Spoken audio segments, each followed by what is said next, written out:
Friends, welcome to knowledge campus. आज के इस वीडियो में हम देखने वाले हैं रेंज फंक्शन। रेंज फंक्शन का काम क्या है? It is use to generate a sequence of integer starting from zero. इसका काम है एक सीक्वेंस ऑफ इंटीजर को जनरेट करना, एंड वो जो सीक्वेंस जनरेट होगा वो स्टार्ट कहाँ से होगा? जीरो से, and ends at one number before, and खत्म कहाँ होगा? जितना नंबर हमने स्पेसिफाई किया है उसके एक नंबर पहले वो खत्म हो जाएगा। ठीक है, ये बाय डिफॉल्ट जीरो से स्टार्ट होता है। हम ये स्टार्टिंग पॉइंट भी चेंज कर सकते हैं। तो देखिए, ऐसे लिखते हैं रेंज फंक्शन। रेंज लिखेंगे एंड पैरेंथेसिस देंगे। पैरेंथेसिस में 3 आर्गुमेंट देते हैं। पहले हम एक आर्गुमेंट के बारे में समझ जाते हैं, फिर उसके बाद से बाकी जो 2 आर्गुमेंट है वो भी मैं आपको बता दूंगा। तो देखिए, हमने लिखा रेंज, रेंज के बाद पैरेंथेसिस में हमने लिखा 5। तो इससे क्या होगा? इससे क्या होगा कि ये एक सीक्वेंस ऑफ इंटीजर जनरेट करेगा। कौन कौन से सीक्वेंस ऑफ इंटीजर जनरेट करेगा? तो जीरो से स्टार्ट होगा, 0 1 2 3 एंड 4। केवल 4 जनरेट करेगा, 4 तक जनरेट करेगा। क्यों? हमने दिया रेंज में 5, तो जितना हम यहाँ पर स्पेसिफाई करते हैं, जो भी नंबर हम यहाँ पर देते हैं, उससे एक कम तक जाता है। ठीक है, उससे एक कम नंबर तक ये जनरेट करेगा। एंड स्टार्टिंग कहाँ से करेगा? जीरो से। बाय डिफॉल्ट जीरो से करेगा। ठीक है, हम उसको भी चेंज कर सकते हैं, लेकिन कैसे मैं बात बता रहा हूँ। अभी जब हम केवल एक ही आर्गुमेंट देंगे तो उस टाइम पे ये जीरो से स्टार्ट करेगा एंड एंड कहाँ होगा? एक नंबर पहले तक। 5 है तो 4, 6 रहेगा तो 5, जितना नंबर यहाँ पर स्पेसिफाई किया उससे एक पहले। हमने 5 किया, ये 4 तक जाएगा। तो 0 1 2 3 4 ये नंबर तो ये जनरेट करेगा। रेंज फंक्शन क्या करेगा? ये सारे नंबर जनरेट कर कर ए में दे देगा।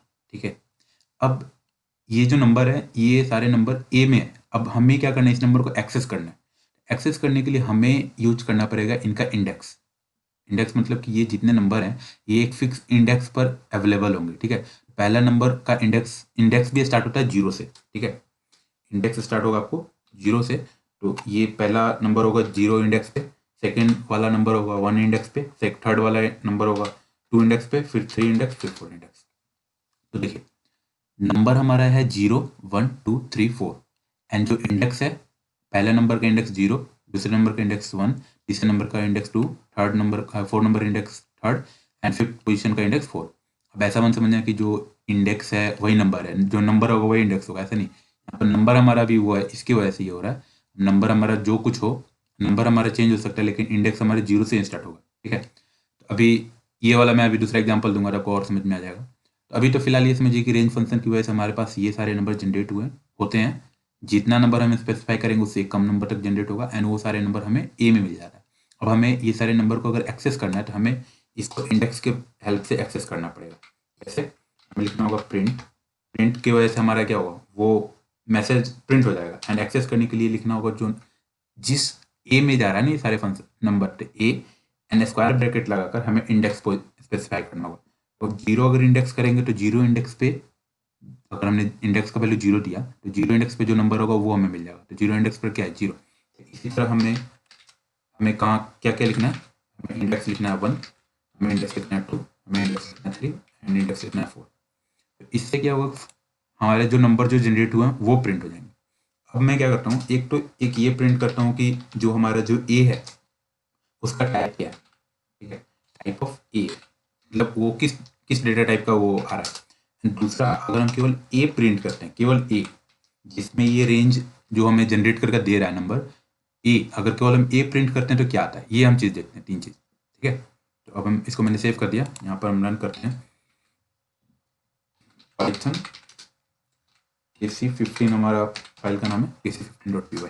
एंटर प्रेस किया, देखिए ये जो नंबर जनरेट हो रहा था वो हमें मिल गया 0 1 2 3 4। एंड जो इसकी वजह से टाइप ऑफ ए क्या है? रेंज टाइप का ये वेरिएबल हो गया। ठीक है, रेंज टाइप का। एंड ए में क्या है? ए में बस वही वो फंक्शन जो एज इट इज है, रेंज 0,5। जीरो क्या है? ये स्टार्टिंग इंडेक्स होता है। ठीक है, ये हमारा स्टॉप इंडेक्स है, स्टॉपिंग पोजीशन है, या स्टॉप बोलते हैं उसको। ये तो समझ में आएगा कि रेंज फंक्शन का काम क्या है? एक सीक्वेंस ऑफ इंटीजर जनरेट करेगा, जो नंबर स्पेसिफाई करेंगे उससे एक कम तक जनरेट करेगा। स्टार्टिंग कहाँ से होगा? जीरो से होगा। एंड जो वो नंबर जनरेट करेगा वो एक रिटर्न जो करेगा उसको हम एक वेरिएबल में स्टोर कर लेंगे। एंड वो सारे नंबर को अगर हमें एक्सेस करना है तो हम उसके इंडेक्स के हेल्प से एक्सेस कर सकते हैं। ठीक है, अब देखिए कि जो रेंज फंक्शन होता है ना, उसमें 3 आर्गूमेंट होते हैं। रेंज में एक तो होता है स्टार्ट, ठीक है, दूसरा होता है स्टॉप, तीसरा होता है स्टेप साइज। स्टेप साइज, ठीक है। स्टार्ट क्या होता है, स्टार्ट ये डिसाइड करता है कि जो हमारा नंबर जो स्टार्ट होगा वो कहाँ से होगा। जैसे बाय डिफॉल्ट जीरो से हो रहा है, अगर हम स्टार्ट पोजीशन नहीं देते हैं तो बाय डिफॉल्ट जीरो से होगा। अगर हम चाहते हैं नहीं जीरो से नहीं, वन से स्टार्ट हो, टू से स्टार्ट हो, तो वहाँ से स्टार्ट होगा। स्टॉप, जो हम ये आर्गूमेंट जो देते हैं वो स्टॉप होता है, क्योंकि स्टॉप कंपलसरी है, ये ऑप्शनल नहीं है। तो ये स्टॉप ये बताता है कि हमारा नंबर कहाँ जाकर, जो सीक्वेंस जो जनरेट होगा वो कहाँ जाकर रुकेगा।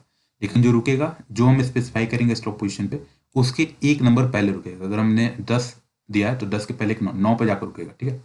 स्टेप साइज ये डिसाइड करता है कि ये जो नंबर जो जनरेट हो रहे हैं 0 1 2 3 4, इन दोनों के बीच का डिफरेंस क्या है। 0 1 के बीच में 1, 2 और 1 के बीच में 1। तो इन मतलब जो जो भी नंबर जनरेट होंगे उनके बीच का डिफरेंस क्या होगा, कितने कितने का डिफरेंस ले लेकर वो जनरेट होंगे, ठीक है। वो हम डिसाइड करते हैं स्टेप साइज में। स्टेप साइज में बाय डिफॉल्ट वैल्यू होता है 1, स्टार्ट में बाय डिफॉल्ट वैल्यू होता है 0, ठीक है। स्टार्ट का बाय डिफॉल्ट 0 वैल्यू है एंड स्टेप साइज का 1। लेकिन स्टॉप का हमें देना ही देना होता है, बिना स्टॉप आर्गुमेंट दिए हुए रेंज फंक्शन आपका नहीं चलेगा। ये तो बात हो गई। अब हम जैसे मान लीजिए इसी 5 नंबर को ही हमने दे दिया स्टार्ट 1 से स्टार्ट करो, 5 तक जाओ, ठीक है। तो अभी क्या होगा, ये 0 नहीं जनरेट होगा, ठीक है। यहाँ पर जनरेट होगा 1 1 2 3 4, 5 जनरेट होगा नहीं, क्योंकि ये हो गया सेकेंड आर्गुमेंट हमारा होता है स्टॉप। तो 5 दिया है तो 5 से पहले एक 4 तक जनरेट होगा एंड स्टार्टिंग कहाँ से करना, 1 से, तो 1 2 3 4। लेकिन इंडेक्स हमारा वही रहेगा, इंडेक्स हमारा ऐसा हो जाएगा, 0 पोजीशन पे 1 है, 1 पोजीशन पे 2, 2 पोजीशन पे 3 एंड 3 पोजीशन पे 4, ठीक है। और देखिए अब हमें एक्सेस करना है 0 1 2 3 तक। तो 0 1 2 3 ये 4 वाले इंडेक्स को हमें नहीं एक्सेस करना है। इसको मैं अभी कमेंट कर देता हूँ। अभी एक बार मैं उसको अनकमेंट करके भी दिखाऊंगा कि उससे क्या होगा। इसको मैंने रन किया तो देखिए यहाँ पर आपका नंबर आ गया 0 1 2 3 4। सॉरी 0 नहीं आया क्योंकि हमने कहाँ से स्टार्ट किया, 1 से स्टार्ट किया, तो 1 2 3 4, ठीक है। पहला आर्गुमेंट हमने दे दिया स्टार्टिंग पोजीशन कहाँ से स्टार्ट करना है, दूसरा स्टॉप दे दिया, स्टेप साइज हमने नहीं दिया तो बाय डिफॉल्ट 1 है, ठीक है। अगर हमने आर्गुमेंट, हमारा इंडेक्स कहाँ से तक जा रहा है, 0 1 2 3 तक ही हमारा इंडेक्स है। लेकिन हमने क्या किया, एक 4 इंडेक्स को भी कोशिश किया एक्सेस करने के लिए। इस कंडीशन पे क्या होगा कि एरर आएगा, एरर आया, range object index out of range, ठीक है। इंडेक्स आउट ऑफ रेंज का एरर आ रहा है। क्यों एरर आ रहा है कि हमारे इंडेक्स मैक्सिमम 3 तक है एंड हम एक्सेस करने की कोशिश कर रहे हैं इंडेक्स नंबर 4, तो वो आउट ऑफ इंडेक्स हो जा रहा है। तो देखिए पहला दूसरा तीसरा ये 8 तक चला, जैसे ये वाला लाइन चला इसकी वजह से एरर आ गया। एरर आने के बाद ये जो 2 लाइन है, print type of A and print A, ये वाला नहीं चला। तो पाइथन में क्या होता है कि लाइन बाई लाइन चलता है, ठीक है। जहाँ तक आपका कोड सही है वहाँ तक चलेगा, जहाँ पे एरर आया उसके बाद वो ब्रेक कर जाएगा, उसके नीचे का कोड नहीं चलेगा। तो ये तो हो गया। अब जैसे मान लीजिए कि हमने दे दिया स्टार्टिंग करो 1 से, ठीक है, स्टॉप करो 10 पे एंड स्टेप साइज ले लो 2। तो इससे क्या होगा कि स्टार्टिंग होगा कहाँ से आपको 1 से, ठीक है, एंड कहाँ करना है 10, 10 का मतलब हुआ 9, 9 तक। और स्टेप साइज है 2, मतलब दो का डिफरेंस थे। 1 के बाद 2 नहीं जनरेट होगा, 3 होगा, ठीक है। 3 के बाद 4 नहीं होगा, 5 होगा, फिर 6 नहीं 7 होगा, 8 नहीं 9 होगा, ठीक है। एंड आपका इंडेक्स अभी भी वैसे ही चलेगा, इंडेक्स आपका कुछ चेंजिंग नहीं होगा। 0 पोजीशन पर 1, 1 पोजीशन पर 3, 2 पोजीशन पर 5, 3 पोजीशन पर 7 एंड ये 9 के लिए 4 पोजीशन, ठीक है। अभी आप उसको जनरेट किया, जनरेट करने के बाद ए में डाल दिया एंड ए को फिर हम एक्सेस कर रहे हैं ए 0 1 2 3 4, ठीक है, क्योंकि 4 इंडेक्स तक हमारा जा रहा है। एंड टाइप ऑफ ए ये हमने चेक कर लिया। इसको हम सेव करते हैं एंड इसको हम रन करते हैं। इसको ऊपर कर लेता हूँ। देखिए पहला आपका जनरेट हुआ 1, फिर 2 नहीं जनरेट हुआ, 3 हुआ। क्यों 3 क्यों हुआ, क्योंकि हमने स्टेप साइज भी इस बार दिया है। स्टेप साइज में हमने बताया कि दो का डिफरेंस रखो, ठीक है। तो 3 और 1 के बीच में 2 डिफरेंस, 5 और 3 के बीच में 2 डिफरेंस, 7 और 5 के बीच में 2 डिफरेंस है। इसी तरह एंड वाला देखिए 9 जनरेट हुआ ना कि 10, ठीक है, क्योंकि ये जितना स्टॉप हम देंगे उसके एक पहले रुक जाता है। आई थिंक आपको ये तो समझ में आ गया होगा कि स्टार्ट क्या है, स्टॉप क्या है एंड स्टेप साइज क्या है। अब आप यहाँ पर निगेटिव नंबर भी दे सकते हो, लेकिन फ्लोट नंबर नहीं दे सकते। जैसे 1.5, जैसे अगर हम ये दे दें कि 2.5 के डिफरेंस पर चलो, तो ऐसा नहीं होगा, इसकी वजह से एरर आ जाएगा। देखिए यहाँ पर अगर हम ऐसा करने की कोशिश करते हैं तो देखिए यहाँ पर एरर आ गया, ठीक है। एरर क्या रहा है कि float object can not be interpreted as an integer, ठीक है, फ्लोट हम नहीं दे सकते यहाँ पर। तो ये आपको ध्यान रखना है कि स्टेप साइज, ये जो तीनों आर्गुमेंट है start, stop and step size, इसमें पॉजिटिव नेगेटिव तो दे सकते हैं लेकिन फ्लोट नहीं दे सकते, स्ट्रिंग नहीं दे सकते, ठीक है।